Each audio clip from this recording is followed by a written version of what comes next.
We've been hard at work since November 27th with our new caucus, and now our focus obviously is on the upcoming budget and legislative session. Now, of course, we know that the cabinet would be meeting, preparing their various policy efforts, and as you say, the big chunk is the budget, and that has a determining factor on all the other initiatives the government might make. But people may not realize is that you yourselves and your party, especially as opposition leader, you prepare your own legislative agenda because you get the opportunity, of course, to present bills and things of that nature. And so I'm just wondering, is it inappropriate for me to ask for a little heads up about what direction you're going to take? Well, Bill, I think we are nothing if not consistent. So we spent the last several years highlighting the need, and of course through the election, highlighting the need for housing that people can afford from one end of this province to the other, making sure that people are really attached to primary care and have a doctor clinic, and making sure that life is affordable. So we are going to continue to pursue those through our legislative proposals in our committees and definitely in question period as we go back to the House to make sure that those concerns that Nova Scotians are bringing to us, we can bring straight to the government.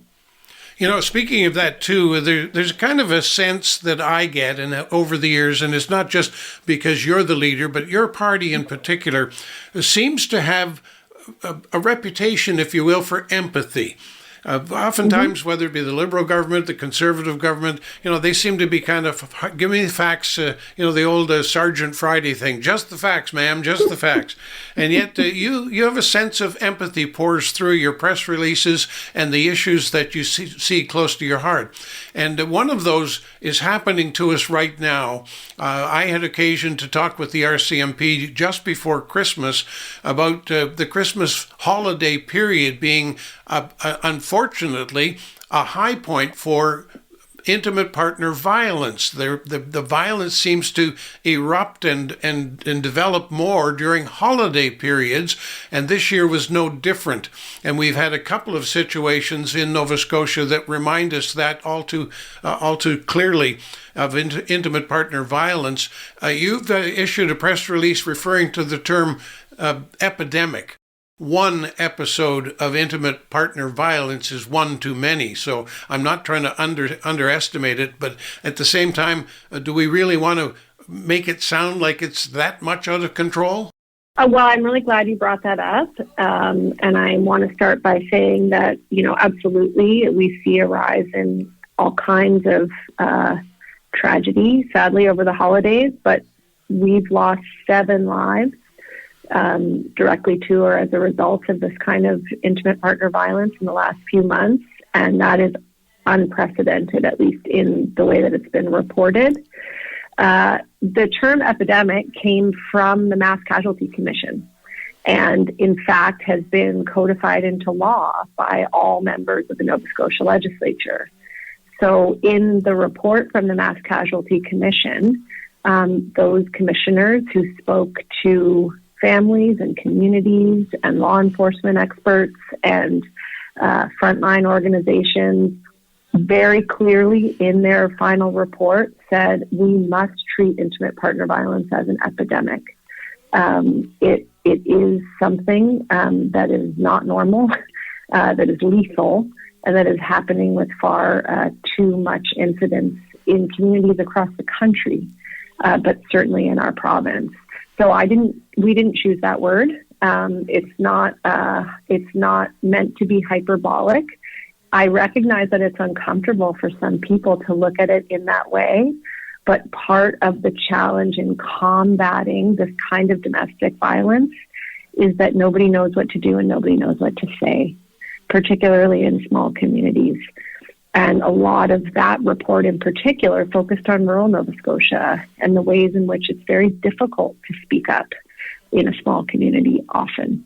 And I'm glad to talk about it, frankly, because I've raised it before. I mentioned the pre-Christmas. I'm currently awaiting a spokesperson from the RCMP on a follow-up to that, and it's not something I'm going to let rest. You mentioned the Mass Casualty Commission, which came out with their recommendations, of course, after the fact, after that horrific situation a few years back. And now we talk about the police and the police role, but sadly, I would argue that the police role is also after the fact. And what we really need is some preemptive action, because this is in many ways a mental health crisis and a social situation. And we all have a role to play on this, especially, as you point out, especially in rural communities. Where are you going with the idea of doing something about this to head it off, not simply to respond?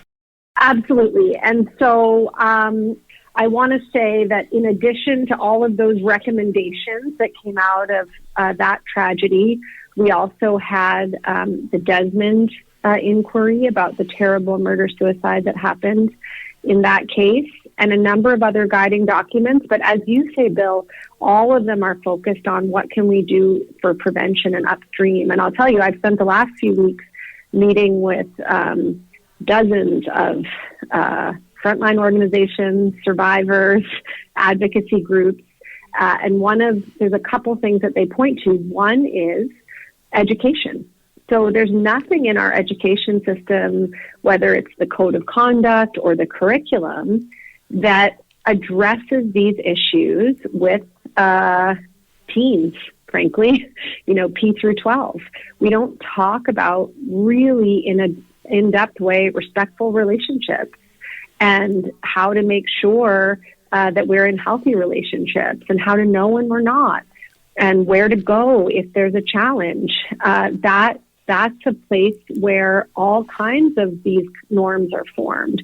So we need to talk about how we can model for our children. And I've got two teenagers and an almost teenager, so I think about this all the time. How do we model for our kids how to be good citizens, but how to be good partners, how to be good friends, what's okay and what's not okay. And in the age of social media, for parents, that's awfully hard because we're disconnected from a lot of what our kids are seeing. But there's a lot, one thing that's also been identified is a lot of this outreach is around talking to women and girls and telling them what's okay and what's not okay. But we also have to talk to men and boys and tell them what's okay and what's not okay, and also offer help. So one of the very challenging situations that we're seeing right now is that often when there are situations of domestic violence that come to the attention of law enforcement or different agencies, women don't want to leave. They recognize that it's a problem, but they want to try to fix it.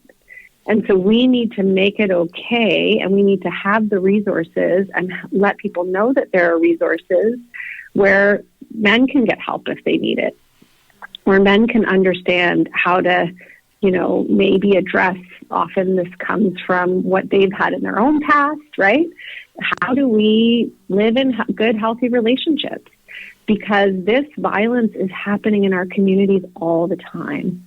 And so many people just feel helpless, and lots of people aren't in touch with frontline organizations that could help them and don't want to be in touch with law enforcement.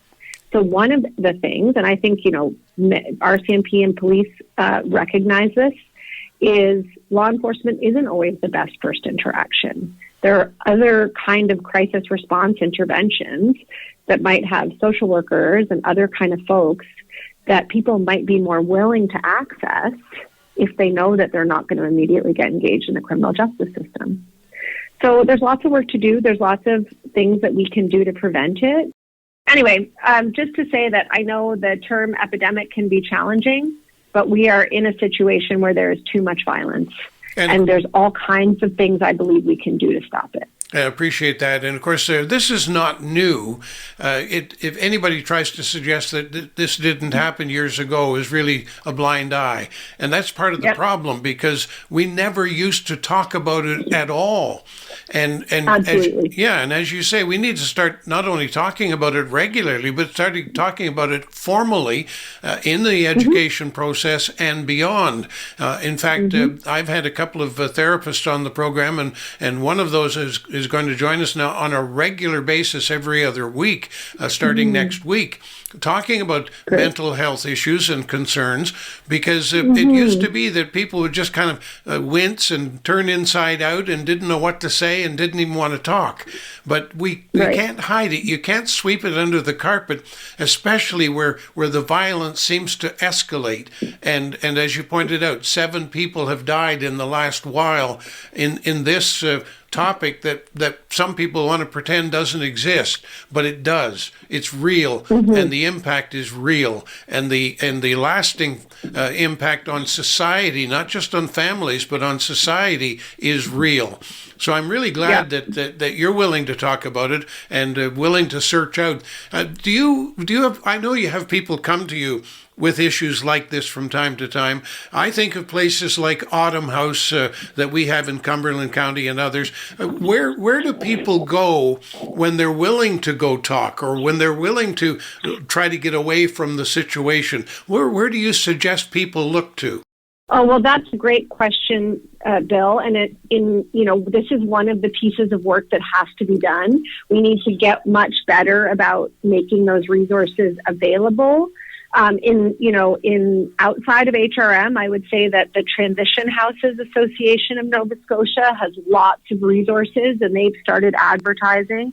Where you are, as you said, Autumn House. There are lots of other communities, Truro and Antigonish and Pictou. There are women's centers, Mahone Bay, and all those places. So, most communities will have an organization or hub that's sort of somewhat known within the community. But we need to have so many better and more coordinated resources. And so that's one of the things that I think the province can really step up to the plate and do. We have a department that is all around the status of women, and we would look to that department for leadership in terms of making those resources coordinated and known and available. I think the provincial 211 program has been largely really successful in attaching people to different provincial services. It would be great to have something similar, but 211 is also always a good place to start if you want to know where a provincial resource is, right? So you can call that number even for a friend and say, look, I'm looking for support, or I have a friend who's looking for support with some issues around domestic violence or unhealthy relationships. Is there something in my area? And they should be able to direct you. That's a good point. And having 2 really simple numbers to remember is a great way. 211 is a number to call to ask questions and look in general terms and get some direction and guidance and so on. And the other one, obviously, is 911 when you're confronted, when you're in the situation, when it's evolving and developing before your eyes. 911 is an emergency. Nobody's going to say, oh, well, make an appointment with your psychiatrist and call me in the morning. That's not. This is now dearly regarded as an emergency situation, and nobody should ever hesitate to call 911. Yeah, that's right. We also do need other forms of response that aren't going to bring law enforcement if they're not required, right? So obviously, if you're in an emergency or you're worried for your safety or well-being, no one should ever hesitate to call 911. But if what you need is de-escalation and a little help and, someone to talk to, then there are lots of other options out there, and we should be creating even more. Now, having said that, to move into something, if we can, good news stuff. Sure. I always like to end on a positive note if we can. Yeah. And of course, you're, as we said earlier, you're gearing up for the opening of the House of Assembly, working with your people and others, providing input into compiling and developing your legislative agenda. I mentioned your compassion. You always seem to have good news things to present. Is there something you want to leave with us till we meet again?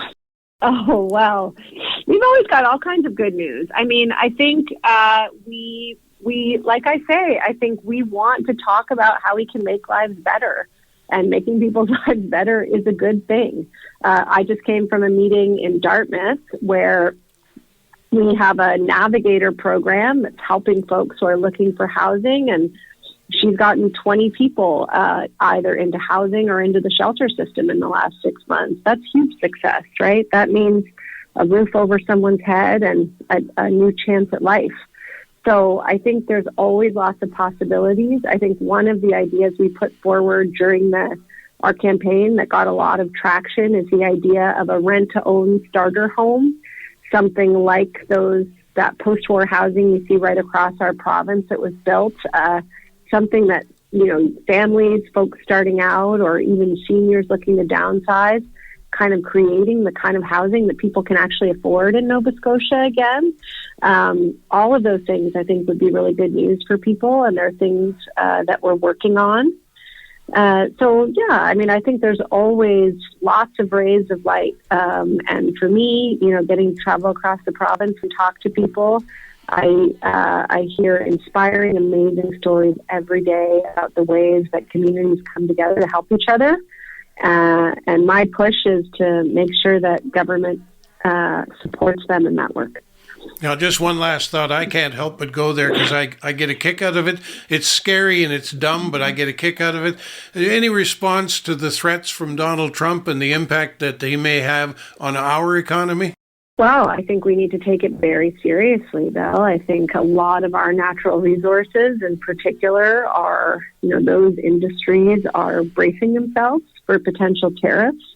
Our fisheries, forestry, all of those sectors. Certainly, companies like Michelin.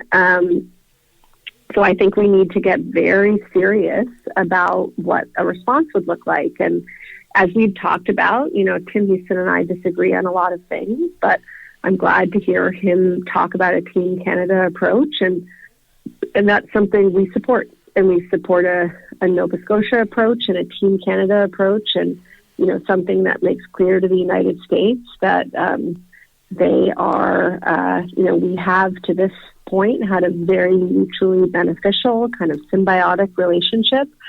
We'd like for that to continue. There's lots of good reasons, but we won't be bullied. And so I'm glad to hear that message nationally and also provincially.